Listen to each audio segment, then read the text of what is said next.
Anthony Giddens. Dia bilang begini, bahwa kemiskinan itu lazimnya disebabkan oleh struktur sosial dan struktur ekonomi yang tidak adil.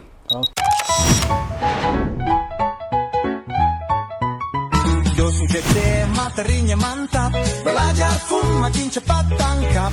Kampus fleksibel, waktunya pas, kuliah seru ya di Kulkas. Diskusi seru, ilmunya asik, belajar cepat, masa depan jamik. Kulkas, seru kajiannya, seri sajiannya. Oh yeah.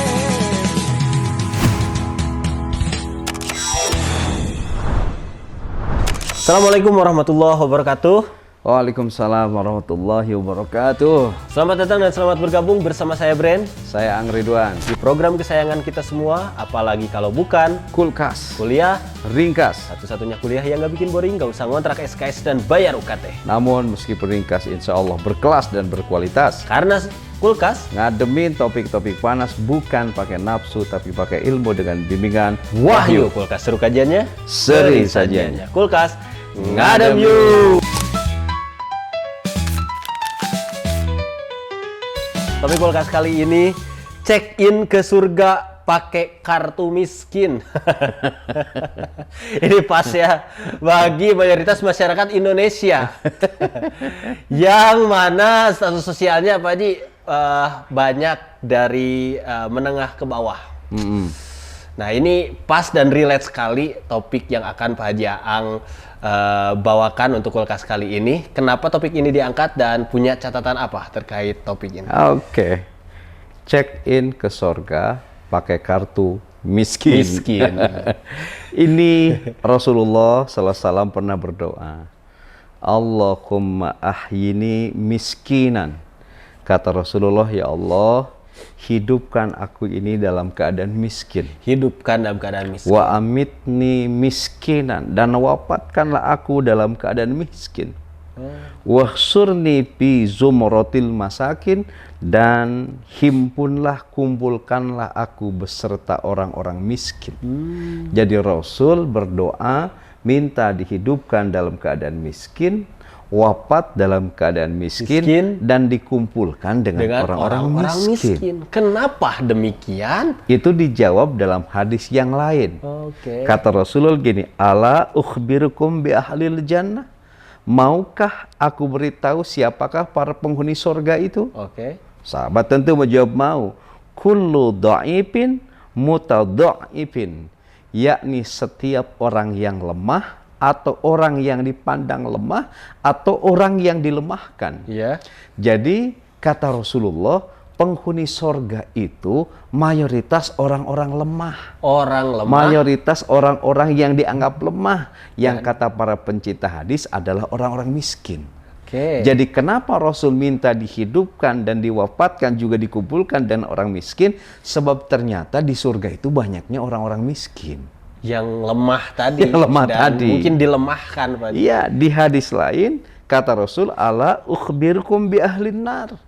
Maukah aku keberitahu siapa para penghuni neraka itu? Kata Rasulullah, kullu utullin. Pertama, setiap orang yang kasar. Orang yang keras, orang yang rigid gitu, itu akan memenuhi neraka. Yang kedua, penghuni neraka itu jawadin, yakni orang yang suka mengumpulkan harta. Harta ia kumpulkan dalam perhiasan, sehingga ketika majelis taklim rebanaan berdamai gitu. Terlihat Pak Haji genjeringan emasnya Pak Haji. Harta ia kumpulkan dalam tanahnya, harta ia kumpulkan dalam sawahnya, harta ia kumpulkan dalam sejumlah investasinya. Jadi orang tukang ngumpulin harta itu nanti memenuhi neraka. Waduh. Dan satu lagi kata Rasulullah, mustakbirin. Jadi neraka itu dipenuhi oleh orang-orang yang kepala nggak masuk topi lukut hejo. Waduh, masuk lukut hejo lagi dong. Karena besar kepala atau orang-orang yang sombong. Jadi kalau ada sobat ngadem hari ini yang sudah maksimal dalam berikhtiar, tetapi kekeh saja dalam posisi miskin, kurang sandang, pangan, dan papan, jangan kecil hati. Betul. Sobat Ngadem itu menjadi bagian yang dipinta oleh Rasulullah. Penghuni surga. Penghuni tadi. surga. Iya. Jadi status kita miskin itu bisa jadi kartu untuk check-in ke surga nanti. Oke. Kira-kira seperti itu ya. Kartu miskin untuk check-in ke sorga. Tanpa interview. Tanpa interview, langsung ya. Dan tadi dijamin oleh Rasulullah karena Rasulullah itu akan bersama orang-orang miskin, Orang di miskin. surga. Oke, Pak Haji Ang, nah lantas apa penyebab kemunculan miskin ini atau kaum proletar ini, Pak Haji? Di tengah-tengah kita, penyebab kemiskinan itu apa? Oke, kalau pertanyaan itu bisa kita jawab dengan meminjam teori dalam sosiologi. Nah, Sangat menarik banyak nih. kita temukan. Misalnya ada teori struktural Oke. dari Giddens, Anthony Giddens. Dia bilang begini, bahwa kemiskinan itu lazimnya disebabkan oleh struktur sosial dan struktur ekonomi yang tidak adil. Oke. Jadi serajin apapun kita, ya, berangkat di isuk-isuk jedur, pulang sore jeder, nepi ka peuting cetar. Waduh. Ya, hulu dijieun suku, suku dijieun hulu, ya. Banting tulang, menguras keringat, segala upaya dikeluarkan. Tetapi karena struktur sosial dan struktur ekonominya tidak adil, serajin apapun kita, kekeh kita itu akan menjadi orang miskin. Maka disebut dengan kemiskinan struktural. Karena sengaja struktur sosial dan ekonominya membuat kita itu tetap miskin. Tetap miskin. Satu. Yang kedua ada teori interaksi simbolik. Oke. Kata teori ini, kemiskinan itu disebabkan karena interaksi sosial yang tidak seimbang, di mana ada stigma dan juga ada diskriminasi terhadap kelompok miskin. Jadi anggapan gini, orang miskin itu lemah, orang miskin itu selalu diposisikan gagal, orang miskin itu diposisikan rapuh, orang miskin itu diposisikan tidak mampu.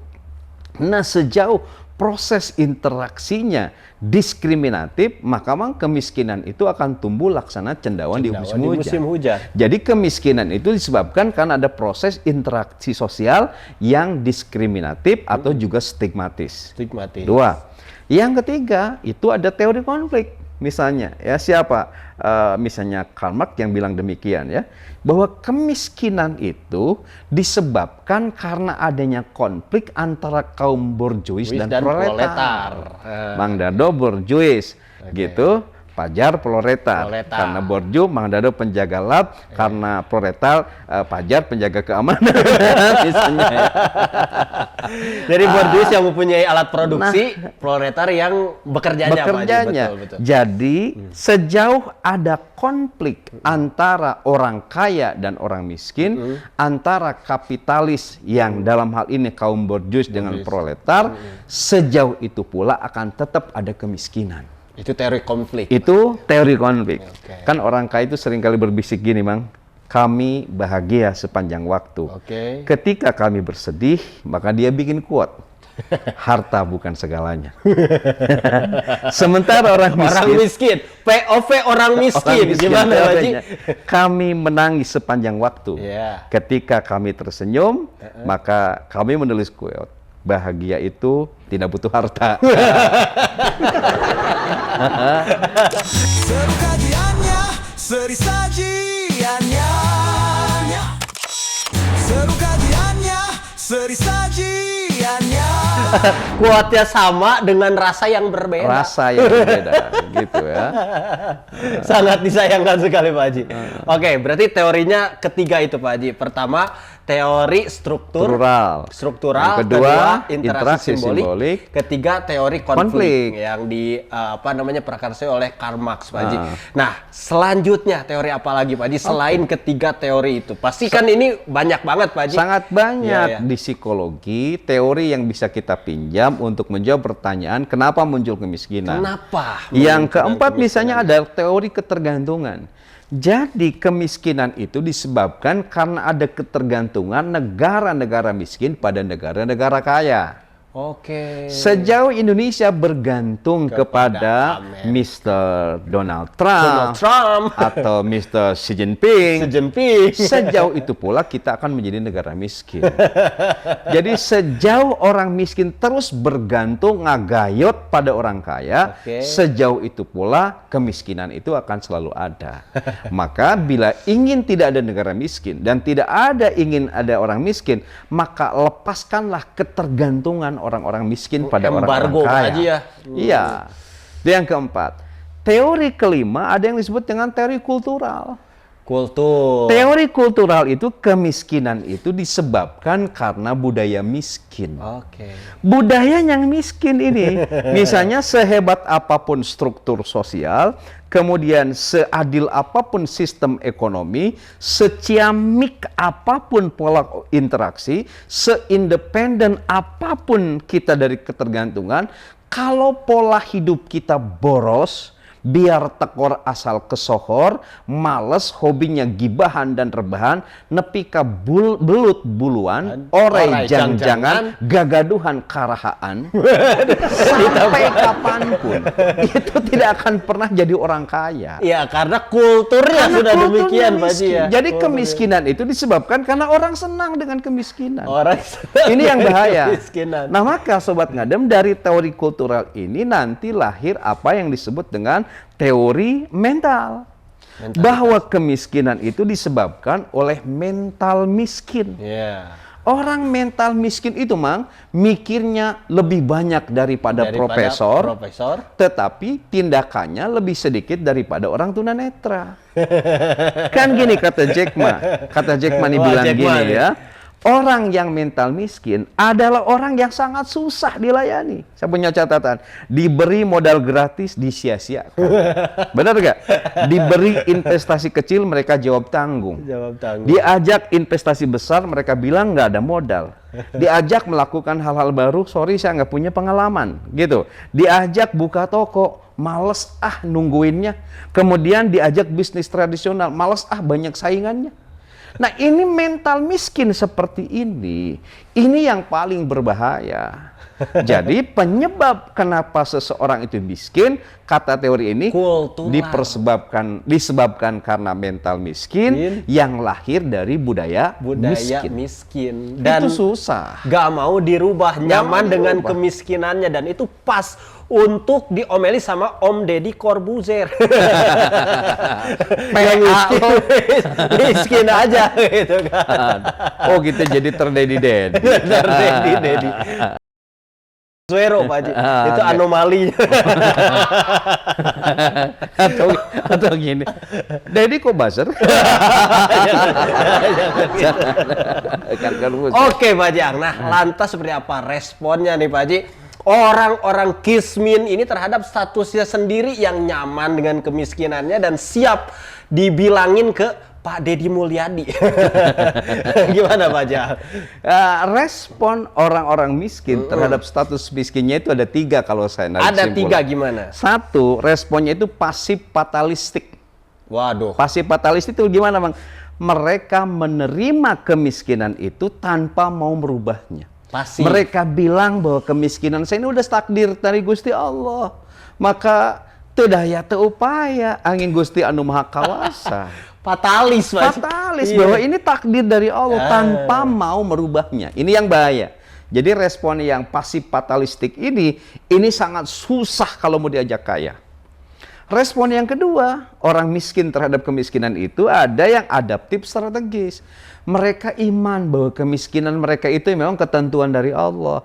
Tetapi mereka ingin merubah takdir miskin itu menjadi takdir cukup, syukur bisa sampai pada takdir kaya. Karena itu mereka nginvest di pendidikan, gitu. Tidak kuat kuliah dilanjutkan, penting saya harus sarjana. Mudah-mudahan setelah sarjana saya punya ijazah jadi punya daya tawar.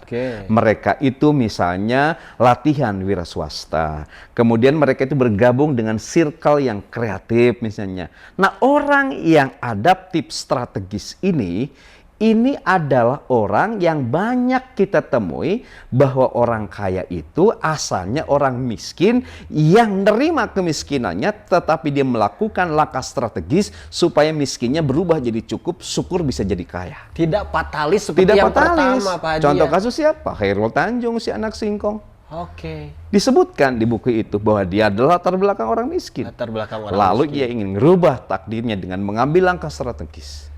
Kemudian respon ketiga itu adalah krisis transformasional. Oke. Kritis transformasional. Mereka itu sibuk mengkritisi, ya. Jadi mengkritisi penyebab kemiskinan. Mereka mengkritisi misalnya kaum borjuis, mereka mengkritisi sistem, mereka mengkritisi budaya. Kemudian mereka ada niat untuk melakukan transformasi, perubahan dirinya itu. Sebab miskin itu seringkali stigma tidak mampu, miskin itu seringkali dihinakan, miskin itu seringkali di kelas nomor sekian, maka mereka ingin bangkit. Bergabunglah dengan kelompok diskusi, bergabunglah dengan pergerakan tertentu, dan banyak cerita orang mampu bahkan orang kaya adalah orang miskin, tetapi mereka kritis dan melakukan transformasi dari kemiskinannya itu. Jadi yang paling bahaya adalah mereka yang pasif fatalistik. Pasif fatalistik. Dari 3 kategori tadi, Pak Haji, ya. Betul. Ya, semoga kita lah tergolongnya kepada yang kedua tadi. Betul. Dan yang ketiga yang kritis terhadap sistem, Pak Haji. Betul. Sehingga melahirkan seperti Munir, seperti tokoh-tokoh nasional kita yang lahir dari keluarga yang sederhana menjadi revolusioner. Oke, Pak Haji Ang, nah sekarang hikmah nih Pak Haji. Kita berbicara hikmah. Adanya si kaya dan si miskin ini menurut pandangan Islam. Karena ya kalau kaya semuanya agak repot juga Pak Haji. Repot juga kita ya. Oke. Jadi untuk ngademin realitas yang panas itu, betul, kita lihat dari sudut pandang agama. Sekarang, Mang, kaya dan miskin itu dalam Islam itu dua-duanya adalah ujian. Hanya beda wajah. Sama ya. Bisa lihat di Al-Anbiya 35, Allah berfirman, "Wa nablukum bisyarri wal khairi fitnatun." Kami menguji kamu dengan keburukan dan kebaikan itu sebagai cobaan. Jadi ketika kita diberi kemiskinan ujian, dan ketika diberi kaya juga ujian. Jadi positioningnya sama nih antara miskin dan kaya. Bahagia adalah ujian, menderita adalah ujian, tawa adalah ujian, tangis adalah ujian. Jadi baik dan buruk, dua posisi ini sama-sama ujian. Kaya dan miskin itu sama ujian, Mang. Satu itu kata agama. Yang kedua, Mang, kaya dan miskin itu bagian dari bentuk keadilan Allah. Jadi keadilan Allah itu ada sunatullahnya, yakni kaya dan miskin. Di An-Nahl 71 Allah berfirman, kata Allah, wallahu faddala ba'dukum ala ba'din fir rizki. Dan Allah melebihkan sebagian kamu dari sebagian yang lain dalam hal rezeki. Misalnya gini, dalam hal konten misalnya, Allah melebihkan close the door. Close the door. Oke. Deddy Corbuzier. Yeah. Sementara Allah misalnya mengurangi kulkas ngadem you. Jadi itu tidak head to head Pak Haji, saya rasa. Seru kajiannya, seri sajiannya. Seru kajiannya, seri sajiannya. Antara langit dan bumi. Jadi Allah menghebatkan close the door dan mempeakan kulkas misalnya kan gitu. Kalau dalam bahasa Om Deddy. Oke. Ya, jadi gini, Mang. Allah itu meninggikan langit di satu sisi dan merendahkan bumi. Kemudian Allah itu mempanaskan api dan menyejukkan misalnya salju. Itu bagian dari, sebut saja apa, bentuk keadilan dari Allah. Kaya dan miskin itu bentuk keadilan Allah. Dan yang ketiga, dalam ayat lain disebutkan begini, Nah, ini gimana nih? Walau basatallahu rizqa wal ibadih la baghaw fil ardh. Dan gitu kata Allah. Bila Allah melapangkan rizki kepada hamba-hambanya, tentu mereka melampaui batas. Kemudian walaki yunazzilu biqadarin, gitu ya. Tetapi Allah itu menurunkan apa yang dikehendakinya dengan ukuran yang pas gitu. Jadi maksudnya kata ayat ini gini, kalau Mang Bren diberi kelapangan dan kekuasaan rezeki, khawatir melampaui batas. Israf Pak Haji ya. Maksudnya begini, Mang Bren hari ini masih belum kaya atau belum dijadikan seperti ini. Sebab kalau Mang Bren oleh Allah diberi langsung kekayaan, khawatir. Belum siap menerima kekayaan tersebut. Betul, Mang Bren belum punya rencana-rencana untuk ditasarufkan kemana kekayaan itu. Jangan-jangan Mang Bren kan refresh dengan LM. Jadi banyak yang belum siap Pak jadi Haji. Allah melapangkan rizki pada seseorang. Kadang dengan lapangnya rizki itu labagau fil ar, mereka itu melampaui batas hingga hartanya, rizkinya bukan menjadi anugerah malah menjadi musibah. Maka walaki yunazzil biqadarin, Allah itu menurunkan rizki itu sesuai dengan ukuran yang dikehendaki. Karena inna kulla shay'in khalaqnahu biqadarin, Allah menetapkan sesuatu itu dengan takaran yang pas. Innahu bi ibadihi khabirum basir, gitu ya. Karena Allah Maha mengetahui dan Allah Maha melihat.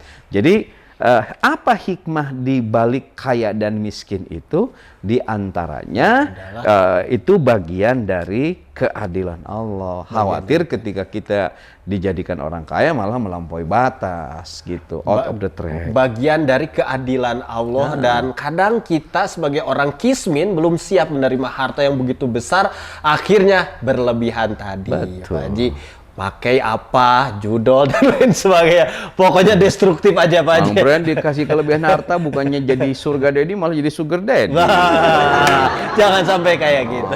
Masuk ke klub malam nyawer.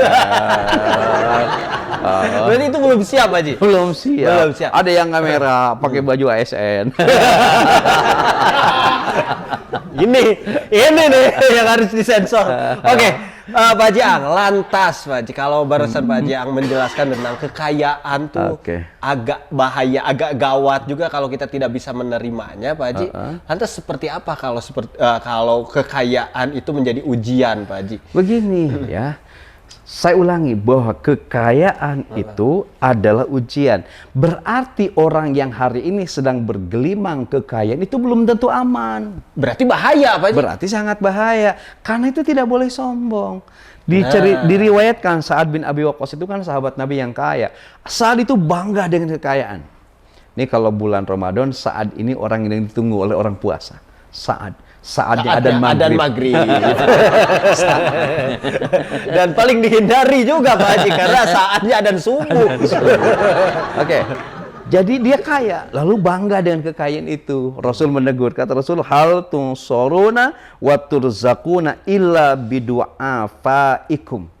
Bisa jadi bahwa kita dilapangkan rezeki itu karena doanya orang-orang lemah. Jadi mereka yang hari ini mendapatkan kekayaan bukan karena kehebatan dirinya, tapi karena doa orang yang lemah, doa orang yang miskin. Berarti kaya karena ada yang miskin tetap aja ya konsepnya. Kali itu. Lalu pertanyaannya misalnya, ada kan orang kaya, dia banyak berbuat maksiat tapi tetap kaya. Hati-hati, ini bisa menjadi apa yang disebut istidraj. Kan gini, dalam sebuah hadis Rasul bersabda, saya bacakan, idza ra'aitallahu ta'ala yu'til 'abda minad dunya ma yuhibbu, gitu. Bila kamu melihat Allah memberi pada hamba dari perkara dunia apa yang diinginkan, wa huwa muqimun, padahal dia mukim terus-menerus ala ma'asi, pada kemaksiatan kepada Allah, fa innama dzalika min hustidraj. Ketahuilah, istidraj.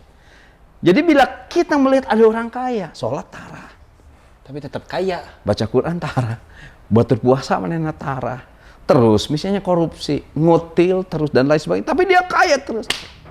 Kata Rasul, bila kalian melihat orang yang seperti itu, begitu kaya raya, padahal dia mukimun dalam kemaksiatan, tetap dalam kemaksiatan, itu adalah istidraj, sungkunan dari Allah yang suatu saat akan dibebetkan ke Allah, tarik pin, keceret. Oke, itu sebenarnya ya. Kita kadang aneh Pak Haji, kok seperti itu? Ternyata itu istidraj. Oke.